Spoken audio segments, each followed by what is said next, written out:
Bab 4339. Ternyata kakak seperguruan Qin. Kakak seperguruan.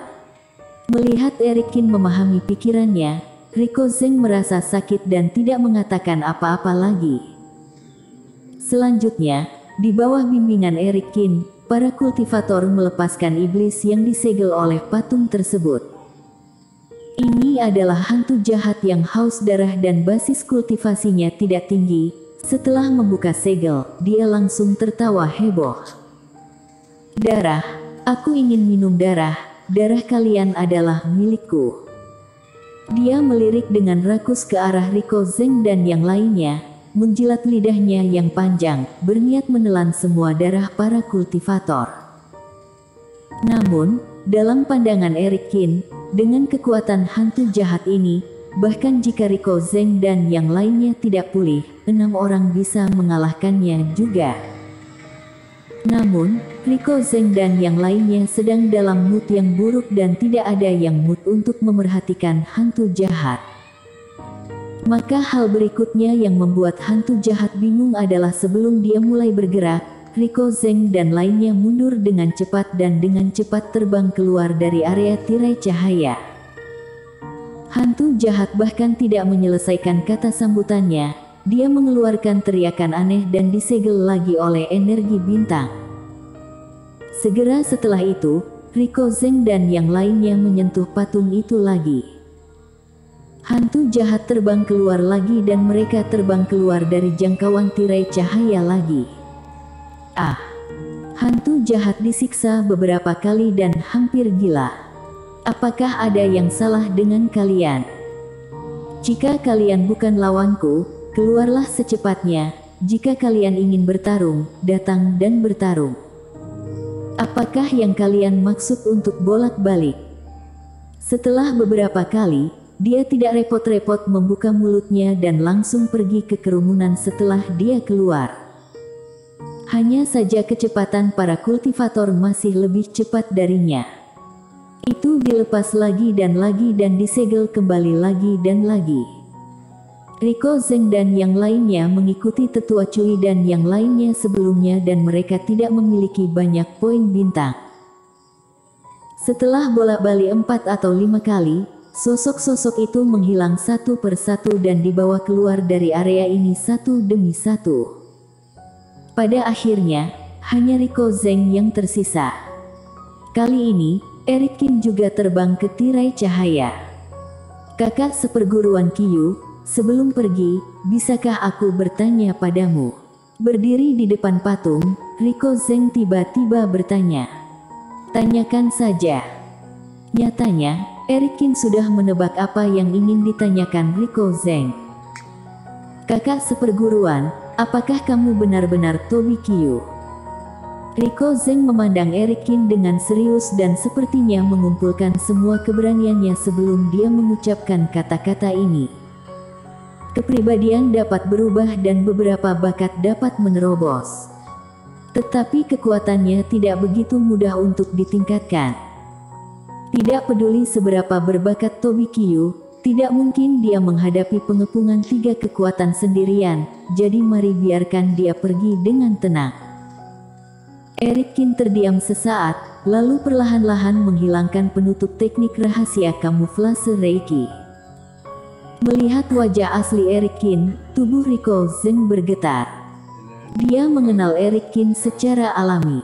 Sebelum memasuki jalan surga, Erik Qin sudah menjadi salah satu pejuang kebanggaan paling terkenal di lembah itu. Hanya saja dia tidak menyangka pihak lain adalah Erik Qin.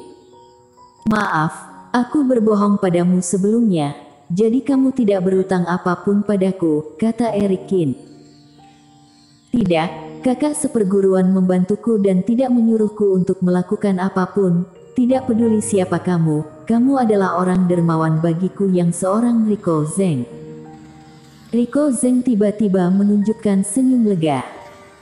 Kakak seperguruan Qin, aku khawatir pertempuran akan menjadi semakin sulit di masa depan. Aku tidak dapat membantumu. Aku hanya bisa berdoa kepada Tuhan dan berharap yang terbaik untukmu. Dia membungkuk dalam-dalam dan dengan tulus mengirimkan berkatnya. Kemudian, patung itu disentuh untuk terakhir kalinya. Rico Zeng. Saat Rico Zeng terbang menuju tirai cahaya, suara Eric Kin membuatnya menoleh dengan linglung. Segera setelah itu, 2 tas penyimpanan terbang ke tangannya. Kakak seperguruan Kin, ini apa? Rico Zeng membeku sesaat, kemudian tubuhnya terbang keluar dari tirai cahaya dan langsung terjepit keluar dari area ini oleh ruang langit dan bumi. Dari 2 tas penyimpanan ini, satunya adalah milik sendiri. Rico Zeng tahu bahwa dia akan meninggalkan jalan surga, jadi diam-diam dia meninggalkan semua barang miliknya. Selama Eric Kin memberikan sedikit perhatian saat dia pergi, dia bisa melihat keberadaan benda ini.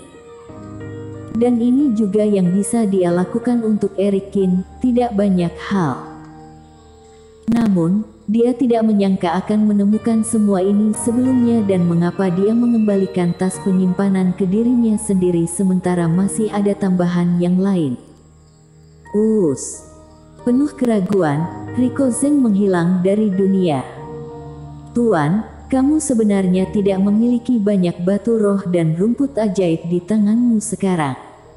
Melihat Eric Kin menyerahkan tas penyimpanan ke Rico Zeng, Black Demon sedikit enggan.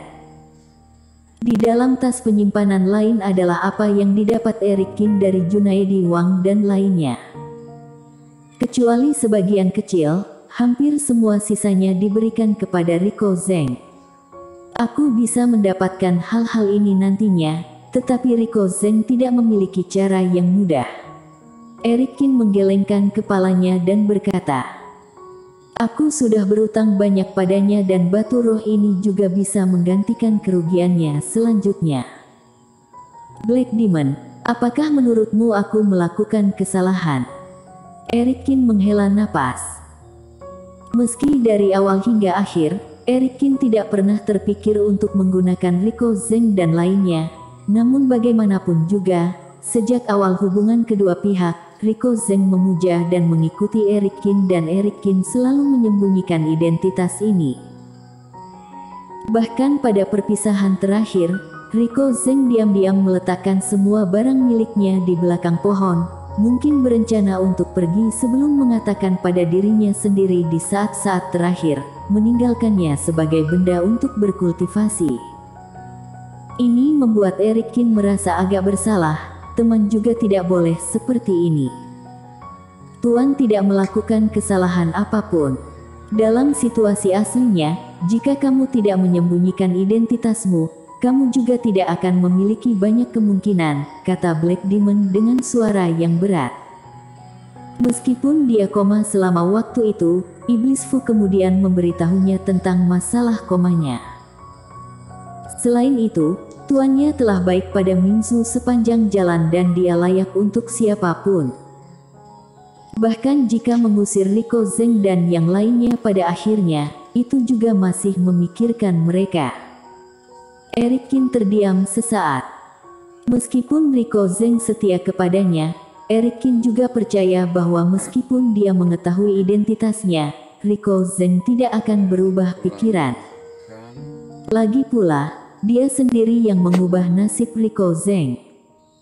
Namun, menjaga Rico Zeng dan yang lainnya di sisinya terlalu mudah digunakan oleh musuhnya dan sekarang Eric Kin harus berubah ke identitas aslinya. Dengan intensitas pertempuran lanjutan, bahkan jika Rico Zeng mengikutinya, akan sulit mendapatkan kesempatan, tetapi risikonya malah meningkat. Hati Tuan terlalu baik, kata Black Demon dengan penuh emosi. Faktanya, Eric Kin menyembuhkan Rico Zeng dan dia tidak berhutang budi kepada pihak lain, tetapi dia masih meninggalkan Rico Zeng dengan banyak sumber daya batu roh sebagai kompensasi. Kemunafikan, ini juga tanda menjadi gila. Dan roh pedang penyangkal iblis melihat semua ini, meskipun dia dibungkam oleh Eric Kin, ada dengusan dingin di hatinya, yang tidak mengubah sikap dan pendapatnya untuk Eric Kin. Selangkah demi selangkah, selangkah demi selangkah menuju jalan iblis. Di mata roh pedang penyangkal iblis, Eric Kin sudah menjadi kultivasi iblis yang tidak dapat dihapuskan dan dia telah kehilangan semua kebajikan, kebenaran, kesopanan dan kebijaksanaan. Ah, akhirnya aku bisa minum darah, idiot ini tidak pergi rupanya. Saat Eric Kin sedang berpikir, hantu jahat akhirnya mendapatkan kesempatannya. Pada titik tertentu, dia diam-diam terbang ke Eric Kin dan dia tidak bisa menahan diri untuk berteriak sampai dia memastikan bahwa serangan diam-diam itu berhasil. Baaneng. Tapi kemudian, Eric Kin dipenuhi dengan api yang membumbung tinggi. Kekuatan menakutkan api suci membuat hantu jahat menjerit begitu bersentuhan dengannya dan jari-jarinya terbakar, hampir membakarnya sampai mati. Bersambung.